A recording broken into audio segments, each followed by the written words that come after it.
ஒப்பிலியப்பன் கோயில் உப்பில்லாத பிரசாதம். தஞ்சாவூர் மாவட்டம் கும்பகோணம் திருநாகேஸ்வரத்தில் ஒப்பிலியப்பன் கோயில் உள்ளது. 108 திவ்ய தேசங்களில் இத்தலம் தென் திருப்பதி எனப்படுகிறது. திருப்பதி பெருமாளுக்கு அண்ணனாக ஒப்பிலியப்பன் போற்றப்படுகிறார்.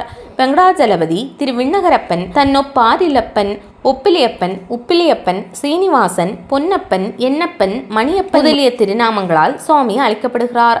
இங்குள்ள தாயார் பூமி நாச்சியார், தரணி தேவி, வசுந்தரி என அழைக்கப்படுகிறார். இங்கு பிரசாதம் அனைத்தும் உப்பில்லாமலேயே தயாரிக்கப்படுகிறது.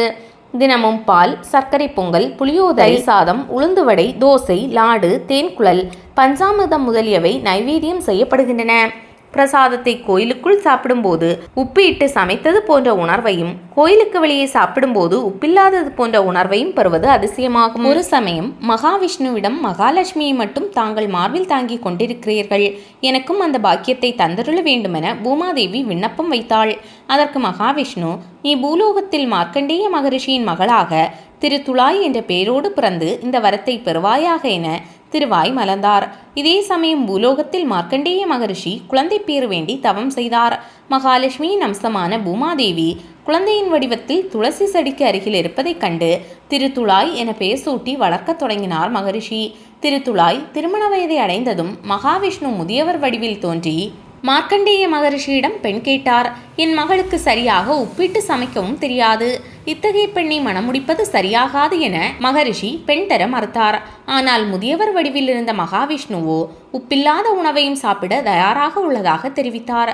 தவ வலிமையின் காரணமாக வந்திருப்பவர் சாட்சாத் மகாவிஷ்ணுவே என்பதை அறிந்த மகரிஷி தன் மகளை மகிழ்ச்சியுடன் மணமுடித்து கொடுத்தார். உப்பில்லாத உணவை உண்ண சம்மதித்ததால் உப்பிலியப்பன் என்றும், உப்பில்லாத பெருமை உடையவர் என்பதால் ஒப்பிலியப்பன் என்றும் மகாவிஷ்ணு பெயர் பெற்றார். பூமாதேவி இக்கோயிலில் சுவாமியின் மார்பில் துளசி மாலையாக இங்கிருக்கிறாள். கருவறையில் மூலவர் ஒப்பிலியப்பன் கிழக்கு நோக்கி நின்ற கோலத்தில் இருக்கிறார். அருகில் பூமாதேவி வடக்கு நோக்கியும், மார்க்கண்டேய மகரிஷி தெற்கு நோக்கியும் உள்ளனர். உற்சவருக்கு பொன்னப்பன் என்பது திருநாமம். இங்கு தாயாருக்கு சன்னதி கிடையாது. 5 நிலை ராஜகோபுரத்துடன் உள்ள இத்திருக்கோவில் எண்ணப்பன், மணியப்பன், தேசிகர், கருடன், ராமானுஜர், ஆழ்வார்கள், ஆஞ்சநேயர், ராம சன்னதிகள் உள்ளன.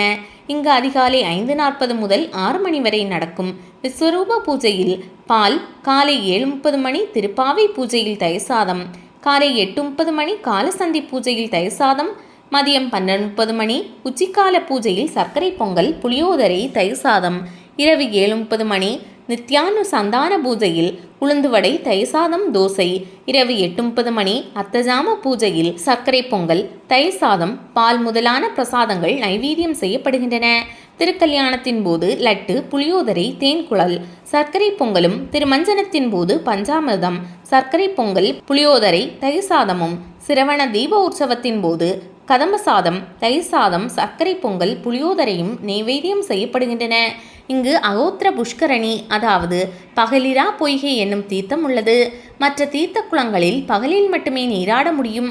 ஆனால் இங்கு பகலும் இரவும் நீராடலாம் என்பதால் இப்பெயர் பெற்றது. தற்போது கோயில் திறந்திருக்கும் போது இதில் நீராட பக்தர்களை அனுமதிக்கின்றனர். மார்க்கண்டேய மகரிஷி வழிபட்ட தலம் என்பதால் இங்கு நீண்ட ஆயுளை பெற உதவும் மிருத்யுஞ்ச ஹோமம் நடக்கிறது. இங்கு அதிகளவில் திருமணங்கள் நடக்கின்றன. ஒவ்வொரு ஆண்டும் ஐப்பசி திருவோணத்தன்று திருக்கல்யாணம் நடக்கிறது. இதில் பங்கேற்றால் திருமண தடை நீங்கும், குழந்தை பேறு கிடைக்கும். மாதந்தோறும் திருவோணத்தன்று சிரவண தீபம் ஏற்றப்படுகிறது. தை மாத திருவோணத்தன்று தெப்ப உற்சவம், ஸ்ரீராமநவமி உற்சவம் 11 நாட்கள் நடக்கிறது. பெருமாள் பூமாதேவியை ஐப்பசி திருவோணத்தன்று மணந்ததால் ஆண்டுதோறும் ஐப்பசி திருவோணத்தில் திருக்கல்யாண உற்சவம் நடக்கிறது.